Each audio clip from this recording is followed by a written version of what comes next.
Out of sight, yeah. Listen, are you hung up? Hey guys, Space Guru 5 here, saying happy 2023 to all my friends, subscribers, and all you other crazy motherfuckers out there. Yeah, I know it's nearly the end of January. So today I thought of picking the low-hanging fruit and tackling a channel related to MsMojo. MsMojo comprises part of what I like to call the McDonald's of YouTube. Just one of many channels that make easy-to-consume listicle videos that are a substitute for the fine dining of in-depth pop culture commentary. They're not necessarily good for you, but god damn can they be delicious. The following video was uploaded on the 23rd of August 2019. It's called Top 10 Disney Villains Who Were Right All Along.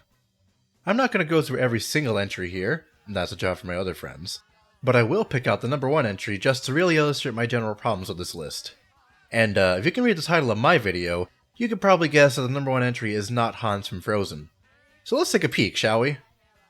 Number 1. Syndrome, The Incredibles. No, you don't have to worry about training me. I know all your moves, your crime-fighting style, favorite catchphrases, everything! I'm your number one fan! No one is responsible for the actions of others, but Mr. Incredible's treatment of this impressionable young man certainly didn't help matters. It was clear that this child fan was in need of some guidance, and Mr. Incredible was totally patronizing, leaning into the elitist mentality of superheroes. Fly home, buddy. I work alone. It tore me apart, but I learned an important lesson. You can't count on anyone, especially your heroes. Even after supers became illegal, Mr. Incredible had this obnoxious air about him like he was somehow owed more because he was once a superhero. Syndrome's tactics are irredeemable, but the philosophy that drove them is a good one. Why shouldn't average people be able to be superheroes? He was a champion of the little guy and believed in equal opportunity, using his intelligence to achieve it. After all, I am your biggest fan. Buddy? My name is not Buddy! And it's not Incrediboy either! That ship has sailed! All I wanted was to help you. I only wanted to help! If only he hadn't turned to such villainous methods. And such villainous methods include what effectively was a silent genocide of Mr. Incredible's old friends and fellow supers. Not to mention, Syndrome already knew of Frozone's location, implying that he would be next. Yes, Mr. Incredible formerly embodied the elitist attitudes of the glory days, and it's established that he pined for those days despite having a family as an ordinary civilian. I wouldn't say he felt like he was owed something more, just that he hated having to abandon his old superhero life for a plain civilian one. This is evident in the scene where he and Frozone, disguised, rescue a few people from a burning building. But getting back on track here, those two first clips you showed kinda hurt your point about Syndrome. You say that Syndrome was a champion of equal opportunity. Well, that's kinda true, but it's a bit more complicated than that. When you watch the film, you see that Syndrome started as an obsessed fan named Incrediboy, who thought he was entitled to being Mr. Incredible's sidekick just because he was a huge fan. On top of that, the very first scene of the movie shows Incrediboy interrupting a fight between Mr. Incredible and the supervillain Bon Voyage. He almost gets killed, and the diverted bomb winds up endangering and injuring people. The result was a series of lawsuits and an overall ban on superheroes. Incrediboy thinks he was turned away just because he had no superpowers, which is an interpretation he held all the way into his adult years. So yes, he did indeed advocate for average people to be just as superpowered people, but the motive behind that advocacy was clearly misplaced, and the means absolutely did not justify the ends. He wasn't right. Let's dig a bit deeper.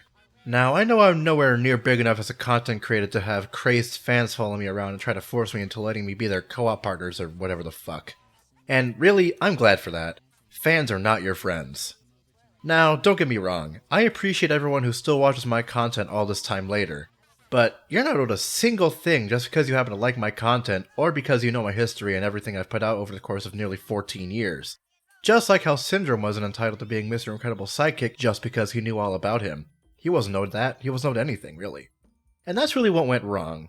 Syndrome was too much of a devotee to understand what it actually takes to be a superhero.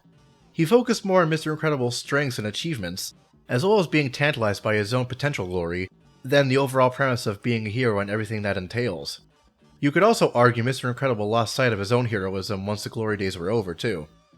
Syndrome's pitfalls are shown clearly when his Omnidroid battle in Metroville doesn't go as he planned, with his own robot outsmarting him by shooting off his remote control wristband and making his rocket boots malfunction.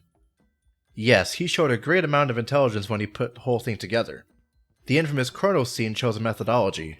He would continue to create better and better versions of his Omnidroid robots that he felt no real super would be able to match up to, hence all of their deaths. But in that planning, he never actually cultivated any real superhero skills of his own, something he could have perhaps learned from those supers if he hadn't killed them.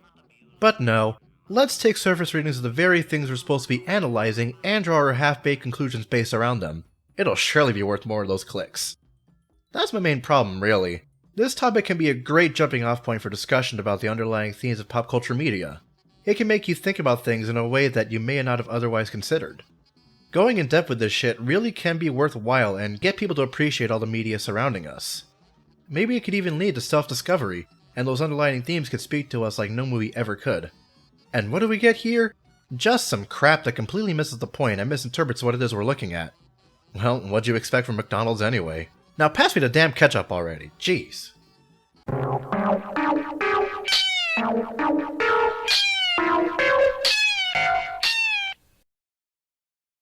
I'm not going to go through every single entry here, that's a job for my other friends, but, excuse me, but I will burp.